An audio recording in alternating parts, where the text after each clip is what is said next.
നമസ്കാരം. ഇന്ന് അതിഥിയിൽ ഞങ്ങൾ പരിചയപ്പെടുത്തുന്നത് തീർത്തും വ്യത്യസ്തയായ ഒരു വ്യക്തിത്വത്തിന് ഉടമയാണ്.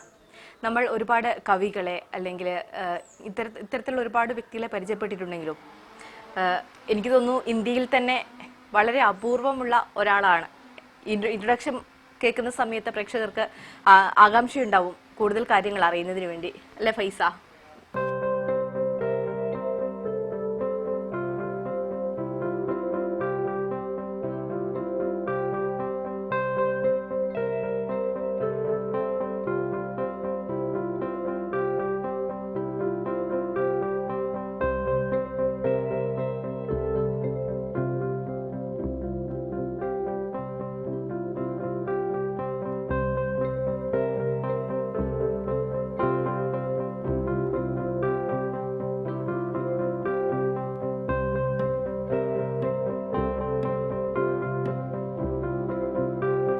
അപ്പോൾ ഇതാണ് ഫൈസയെ കുറിച്ച് കൂടുതൽ പറയുവാണെങ്കിൽ, ഇപ്പോൾ നാഷണൽ യൂത്ത് പാർലമെന്റിൽ കേരളത്തിൽ നിന്നും 3 പേരെയാണ് തെരഞ്ഞെടുത്തിരിക്കുന്നത്. അതായത് ഈ വരുന്ന മാസം 12, 13 തീയതികളിൽ ഡൽഹിയിൽ നടക്കുന്ന പാർലമെന്റിൽ യൂത്തിനെ പ്രതിനിധീകരിച്ച് 3 പേരാണ് കേരളത്തിൽ നിന്നും പങ്കെടുക്കുന്നത്.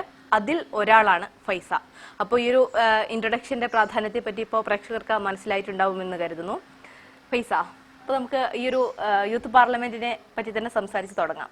എന്താണെന്ന് അറിയാൻ ഞങ്ങളുടെ പ്രേക്ഷകർക്ക് ഒരു ആകാംക്ഷയുണ്ട്. അതിനെപ്പറ്റി തുടങ്ങാം അല്ലേ?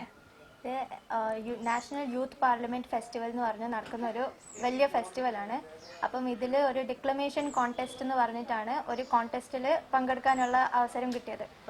അതിൽ ഡിക്ലമേഷൻ കോൺടെസ്റ്റ് എന്ന് പറഞ്ഞ ഒരു കോൺടെസ്റ്റിൽ പാർട്ടിസിപ്പേറ്റ് ചെയ്താണ് അവർ ഫസ്റ്റ് ഡിസ്ട്രിക്ട് ലെവലിൽ ഒരു സ്ക്രീനിങ് നടത്തും. എന്നിട്ട് അറൌണ്ട് 45-50 പീപ്പിൾ ഉണ്ടായിരുന്നു. അതിന്ന് നമ്മൾ ഒരു 2.5 minutes വീഡിയോ അവർക്ക് അയച്ചു കൊടുത്തു കഴിഞ്ഞാൽ അവർ 10 പേരെ സെലക്ട് ചെയ്യും. അങ്ങനെ 10 പേരെ സെലക്ട് ചെയ്ത് കഴിഞ്ഞ് കോഴിക്കോട് നടത്തിയ ഒരു മത്സരത്തിൽ ഡിസ്ട്രിക്ട് ലെവൽ കോമ്പറ്റീഷനിലാണ് 2 പേരെ അവർ സെലക്ട് ചെയ്യുന്നത്. അതിൽ ഫസ്റ്റ് പ്ലേസ് ഹർഷ എന്ന് പറയുന്ന ഒരു കുട്ടിക്കും സെക്കൻഡ് പ്ലേസ് എനിക്കായിരുന്നു കിട്ടിയത്. എന്നിട്ട് ആ 2 പേര് ഇതേപോലെ ഓരോ ഡിസ്ട്രിക്റ്റിൽ നിന്ന് 2 പേരായിട്ട് 28 പേരും, മാഹിന്ന് 2 പേര്, ലക്ഷദ്വീപ് 2 പേര്, മൊത്തം 32 പേരിന്ന് അവർ 3 പേരെ സെലക്ട് ചെയ്യാണ് ചെയ്യാം. അങ്ങനെയാണ് ഫസ്റ്റ് മുംതാസ്, സെക്കൻഡ് എനിക്ക്, തേർഡ് അർച്ചന എന്നുള്ള 3 കുട്ടികൾക്ക് കിട്ടിയത്. ഇതേപോലെ ഓരോ സ്റ്റേറ്റിൽ നിന്നും 3 പേരെ അവർ സെലക്ട് ചെയ്തിട്ടുണ്ട്. നമുക്കിനി അവിടെ ഡൽഹിയിൽ പോയിട്ട് അവിടുത്തെ യൂത്ത് പാർലമെന്റ് ഫെസ്റ്റിവലിൽ പങ്കെടുക്കാനുള്ള ഒരു അവസരമാണ് കിട്ടിയിട്ടുള്ളത്. അപ്പോൾ ഒരുപാട് ആളുകളിൽ നിന്നും മത്സരിച്ചാണ് ഫൈസ ഈ ഒരു നേട്ടത്തിലേക്ക് എത്തിയിരിക്കുന്നത്, അല്ലെ? ഒപ്പം തന്നെ ഇതിൽ ഏറ്റവും പ്രധാനപ്പെട്ട ഒരു കാര്യം എന്ന് പറയുന്നത്, ഈ ഒരു സമ്മേളനം ഉദ്ഘാടനം ചെയ്യുന്നത് നമ്മുടെ പ്രിയങ്കരനായ ബഹുമാനപ്പെട്ട നമ്മുടെ പ്രധാനമന്ത്രി നരേന്ദ്രമോദിജിയാണ്, അല്ലെ? അദ്ദേഹത്തെ കാണാനുള്ളൊരു എന്താണ് ഒരു ഇപ്പോ ഫീൽ ചെയ്യുന്നത്?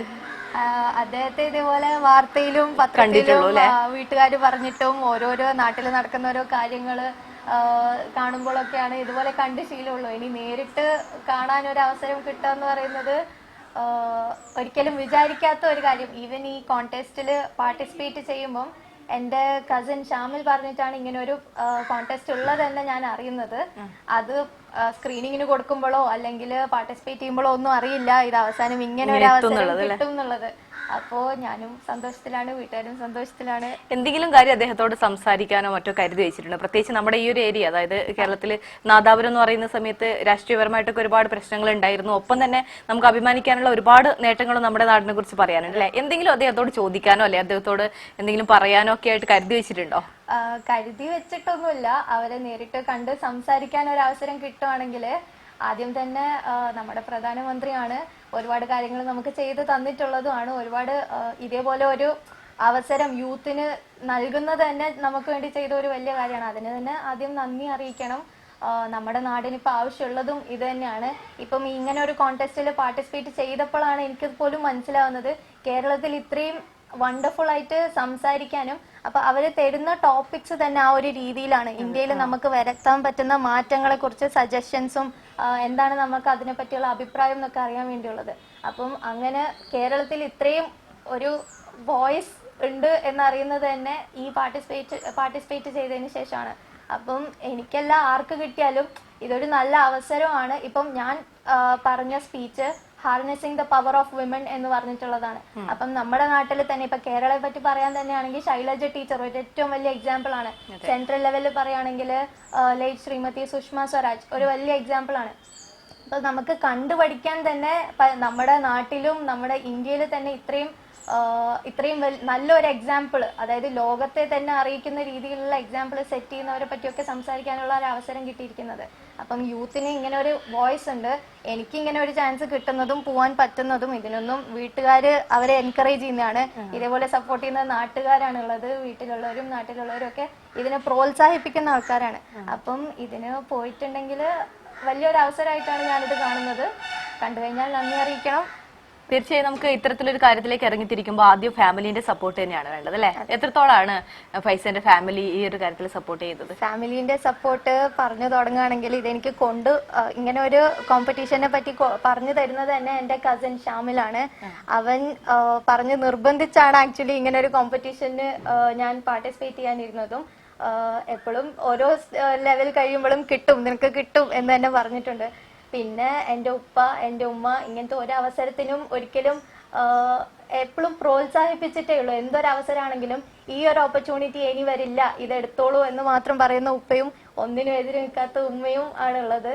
പിന്നെ ബ്രദേഴ്സ് ഉണ്ട്. ഇപ്പം പോവാൻ വേണ്ടി തന്നെ ഒരുപാട് കാര്യങ്ങളൊക്കെ ചെയ്യാനായിട്ടും അറേഞ്ച് ചെയ്യാനായിട്ടും ഞാനിതൊന്നും അറിഞ്ഞിട്ടില്ല. എന്റെ ബ്രദർ മുഹമ്മദ് ഉണ്ട്. അവനാണ് ഏതാവശ്യം ഉണ്ടെങ്കിലും കുഴപ്പമില്ല ചെയ്യാം, നീ വിഷമിക്കേണ്ട, ഒരു പേപ്പർ കോഴിക്കോട് കൊണ്ടുകൊടുക്കണം എന്ന് ഇപ്പൊ വിളിച്ചു പറഞ്ഞാൽ എന്നാ ഇറങ്ങിക്കോ പോവാം സാരമില്ല എന്ന് പറഞ്ഞിട്ട് ഇറങ്ങാൻ വേണ്ടി ഇതേപോലെ ബ്രദർ പിന്നെ സിസ്റ്റേഴ്സും നല്ല സപ്പോർട്ടാണ്. ഇതേപോലത്തെ വീട്ടുകാരും നാട്ടുകാരും ആണ് ഇങ്ങനത്തെ. ഇപ്പൊ ഞാൻ മാത്രം ഒരു കഴിവുണ്ടായിട്ട് കാര്യമില്ല, ഇത് തിരിച്ചറിയാനും അല്ലെങ്കിൽ ഇത് സപ്പോർട്ട് ചെയ്യാനും ഇത് വളരാൻ അനുവദിക്കാനും പറ്റുന്ന വീട്ടുകാരും നാട്ടുകാരും ആണ് വേണ്ടത്. ഓക്കെ, ഇപ്പൊ ഒരു പ്രസംഗ മത്സരമായിട്ടാണ് അല്ലെ ഇവിടെ സ്റ്റാർട്ട് ചെയ്തത്. അപ്പൊ മുൻപ് സ്കൂളുകളിലോ കോളേജസിലോ ഒക്കെ പഠിക്കുന്ന സമയത്ത് ഇത്തരം കോമ്പറ്റീഷൻസിൽ പങ്കെടുക്കാറുണ്ടായിരുന്നോ? ഒരു കോമ്പറ്റീഷനായിട്ട് പങ്കെടുത്തിട്ടില്ല. പക്ഷെ സ്കൂളിൽ പഠിക്കുന്ന സമയത്താണെങ്കിലും അസംബ്ലിയിൽ ഒരു സ്പീച്ച് പറയണം എന്ന് പറഞ്ഞാലും അല്ലെങ്കിൽ ഏതെങ്കിലും ഒരു ഇവന്റിന് വോട്ട് ഓഫ് താങ്ക്സ് പറയണം എന്ന് പറഞ്ഞാലും എന്നെ വിളിക്കാറുണ്ട്. അങ്ങനെ ഞാൻ സംസാരിച്ചിട്ടുമുണ്ട്. പിന്നെ ഞാൻ UAE പഠിക്കുന്ന സമയത്ത് ടോസ്റ്റ് മാസ്റ്റേഴ്സ് എന്ന് പറഞ്ഞൊരു വലിയ ക്ലബ്ബ് തന്നെ ഉണ്ട്. നാട്ടിലും UAE വേറെ വിദേശത്തൊക്കെ ഇതിന്റെ കുറെ ക്ലബ്സ് ഒക്കെ ഉള്ളതാണ്. അപ്പം അവിടെ പോയാൽ ഇതേപോലെ സ്പീക്കിംഗ് സ്കിൽസ് ഇംപ്രൂവ് ചെയ്യാൻ വേണ്ടിയിട്ട് നടത്തുന്ന ഇവന്റ്സ് ആണ്. എല്ലാ 2 വീക്സും നടത്തും. അപ്പോൾ അങ്ങനെ 2-3 പ്രാവശ്യം ഉപ്പ തന്നെ കൊണ്ടുപോയിട്ടുണ്ട്. ഇത് നിനക്ക് നല്ലതായിരിക്കും എന്ന് പറഞ്ഞിട്ട് അങ്ങനെ സംസാരിച്ചിട്ട് ട്രോഫി കിട്ടിയിട്ടുണ്ട്. 2-3 പ്രാവശ്യം പോയിട്ടുള്ളൂ, പക്ഷെ പോയപ്പോൾ ട്രോഫി കിട്ടിയിട്ടുണ്ട്. പിന്നെ ഒരു മത്സരമായിട്ട് ഇത് ആദ്യമായിട്ടാണ്. അങ്ങനെ ഇത് കിട്ടിയതിലും സന്തോഷം. കാരണം മത്സരമാണെങ്കിലും അറിയാൻ ഏറ്റവും സന്തോഷമുള്ളത് എന്ന് പറഞ്ഞാല് ഒന്നിനൊന്ന് എല്ലാവരും നന്നായിട്ടായിരുന്നു സംസാരിക്കുന്നത്. മലയാളം, ഇംഗ്ലീഷ്, ഹിന്ദി. കേരളയിലെ കുട്ടികളെല്ലാവരും ഇതേപോലെ അടിപൊളിയായിട്ടായിരുന്നു അവരുടെ ഐഡിയോളജി അവർ പ്രസന്റ് ചെയ്യുന്നത്. ഇപ്പോ ഫൈസനെ പോലെയുള്ള ഒരുപാട് കുട്ടികൾ നമ്മുടെ നാട്ടിൽ അവസരം കിട്ടാത്ത ആളുകളുണ്ട് അല്ലെ? അവസരം കിട്ടിയിട്ടും മുന്നോട്ടേക്ക് വരാത്തയും ഒരുപാട് കുട്ടികളുണ്ട്. ഇത്തരത്തിലുള്ള കുട്ടികളോടും ഒപ്പം പാരന്റ്സിനോടും ഒക്കെ തന്നെ പറയാനുള്ള ഒരു ഉപദേശം എന്നുള്ള രീതിയിൽ അല്ലെങ്കിൽ എന്താ അവരോട് പറയാനുള്ള ഒരു കാര്യം? എനിക്ക് പറയാനുള്ള കാര്യം, ഒരു ഓപ്പർച്യൂണിറ്റി കിട്ടിക്കഴിഞ്ഞാൽ എത്ര ചെറുതാണെങ്കിലും വലുതാണെങ്കിലും അതിനുവേണ്ടി ശ്രമിക്കുക. ഇപ്പം ഈ ഒരു ഓപ്പർച്യൂണിറ്റി വന്നപ്പോൾ എനിക്കറിയില്ല ഇതിന്റെ ലാസ്റ്റിൽ ഇങ്ങനെ ഒരു അവസരമാണ് കിട്ടുക എന്നുള്ളത്. ഒരു ചെറിയ സ്പീച്ച് കോൺടെസ്റ്റ് എന്നുള്ള രീതിയിലാണ് എൻ്റെ ബ്രദർ അത് കൊണ്ടുവന്നത്. ഒരു ഫോം ഫില്ല് ചെയ്തു കൊടുത്തു, ഒരു സ്ക്രീനിങ് ഉണ്ട്, ശരി വീഡിയോ എടുക്കാം, വീഡിയോ എടുത്തു ഒരു ദിവസം കൊണ്ട് കൊടുക്കാം. അപ്പോൾ ഏത് ഓപ്പർച്യൂണിറ്റി ആണെങ്കിലും അതിൽ ചെറുതെന്നോ വലുതെന്നോ ഇല്ല, ഇങ്ങനെ ചെറിയ ചെറിയ ഓരോ സ്റ്റെപ്പ് കഴിഞ്ഞിട്ടാണ് ഒരു അവസരം നമുക്ക് കിട്ടിയെന്നിരിക്കാം. അപ്പോൾ ഏതൊരു ഓപ്പർച്യൂണിറ്റി വന്നാലും അത് എടുക്കുക, വീട്ടുകാർ അതിന് സപ്പോർട്ട് ചെയ്യുക. ഇങ്ങനെ ഒരു സ്കില്ലുണ്ടെങ്കിൽ ഇത് ഡെവലപ്പ് ചെയ്യാൻ പറ്റുന്ന ഒരു സ്കില്ലും കൂടെയാണ്. സംസാരിക്കാൻ ഏതെങ്കിലും ഒരു അവസരം കിട്ടി കഴിഞ്ഞാൽ സ്കൂളിലാണെങ്കിലോ അല്ലെങ്കിൽ വീട്ടിലെ എന്തെങ്കിലും ഇവന്റിനാണെങ്കിലോ ഏതിനാണെങ്കിലും സംസാരിക്കാൻ അവസരം കിട്ടിക്കഴിഞ്ഞാൽ സംസാരിക്കുക, പറയാനുള്ള കാര്യങ്ങൾ പറയാൻ വേണ്ടി പഠിക്കുക. ഫൈസി ഇപ്പൊ പറഞ്ഞു ഇങ്ങനെ പ്രസംഗ മത്സരങ്ങളിൽ അല്ലെങ്കിൽ സംസാരിക്കാൻ ഇഷ്ടമാന്നൊക്കെ പറഞ്ഞു. ഒരു സൈക്കോളജി ബിരുദധാരി കൂടിയാണ് അല്ലെ? എന്താണ് ഇനി ഭാവിയിലുള്ള ഒരു അംബിഷൻ? ഞാൻ സൈക്കോളജി ഗ്രാജുവേറ്റ് ആണ്. ഓൾറെഡി മാസ്റ്റേഴ്സിന് അപ്ലൈ ചെയ്തിട്ടുണ്ട്, ഓഫർ കിട്ടിയിട്ടുണ്ട്. മാസ്റ്റേഴ്സ് ചെയ്യണം. പിന്നെ അതിന്റെ കൂടെ ഞാൻ ആഗ്രഹിക്കുന്നതെന്ന് വെച്ചാൽ ക്ലിനിക്കൽ സൈക്കോളജിയാണ് ഞാൻ പെർസ്യൂ ചെയ്യുന്നത്. അപ്പം ഇതേപോലെ നമ്മുടെ നാട്ടിലൊക്കെ ഇനിയും സൈക്കോളജിനോടുള്ള ഒരു മെന്റാലിറ്റി ഒരുപാട് ഇനിയും മാറാനുണ്ട്. ഇപ്പം ഒരുപാട് മാറിയിട്ടുണ്ട്, പക്ഷെ ഇനിയും ഒരുപാട് മുന്നോട്ട് പോവാനുണ്ട്. അപ്പോ എൻ്റെ ആഗ്രഹം എന്ന് വെച്ച് കഴിഞ്ഞാൽ ഇതൊക്കെ പഠിച്ചു കഴിഞ്ഞിട്ടാണെങ്കിലും ഇതേപോലെ അവയർനെസ് സ്പ്രെഡ് ചെയ്യാൻ വേണ്ടിയിട്ടാണ് ഞാൻ ശ്രമിക്കുന്നത്. ഇപ്പം എൻ്റെ ഒരു പ്രൊഫസർ ഉണ്ട്, ഡോക്ടർ തൊറയ്യ, എന്നെ പഠിപ്പിച്ച പ്രൊഫസറാണ്. അവര് ചെയ്യുന്നത് ഇതേപോലെയാണ്. അവര് സോഷ്യൽ വർക്ക്, അതെ, അവര് സൈക്കോളജിസ്റ്റ് ആണ്, അവർക്ക് സ്വന്തമായിട്ട് സൈക്കോളജി സെന്റർ ഉണ്ട്. പക്ഷെ അവര് കൂടുതൽ എൻഗേജ് ചെയ്യുന്നത് ഇതേപോലെ ഓൺലൈൻ ആണെങ്കിലും ഇതുപോലെ അവയർനെസ് സ്പ്രെഡ് ചെയ്യാൻ വേണ്ടിയിട്ടുള്ളതാണ്. അപ്പം നമ്മുടെ നാടിന് വേണ്ടിയിട്ട് എനിക്ക് എൻ്റെ ഒരു കോഴ്സ് വെച്ചിട്ട് എനിക്ക് ചെയ്യാൻ പറ്റുന്നതും അത് തന്നെയാണ്. തീർച്ചയായും ഫൈസയെ പോലെ ഒരാൾ ഈ മാസ്റ്റർ ഡിഗ്രി ഒക്കെ എടുത്തു കഴിയുമ്പോൾ നമ്മുടെ നാട്ടുകാർക്ക് തന്നെയായിരിക്കും ഉപകാരപ്പെടുന്നത് എന്നാണ് ഇതിന്റെ ഒരു ചുരുക്കം അല്ലേ? ഓക്കെ, ഏതായാലും ഇത്രയും സമയം ഞങ്ങളോടൊപ്പം ചെലവഴിച്ചതിന് ഒരുപാട് നന്ദി പറയുകയാണ്. ഒപ്പം തന്നെ പ്രധാനമന്ത്രിയെ കാണാൻ കഴിയട്ടെ, അദ്ദേഹത്തോട് സംസാരിക്കാൻ പറ്റട്ടെ, നമ്മളോട് നമ്മുടെ നാട്ടിൽ ചെയ്യാൻ പറ്റുന്ന എന്തെങ്കിലും കാര്യങ്ങളുണ്ടെങ്കിൽ പറഞ്ഞ് അത് ഞങ്ങൾക്ക് വേണ്ടി അല്ലെങ്കിൽ നമുക്ക് വേണ്ടി നേടിയെടുക്കാൻ കഴിയട്ടെ എന്നുകൂടി മീഡിയ വിഷൻ ആശംസിക്കുന്നു. Thank you.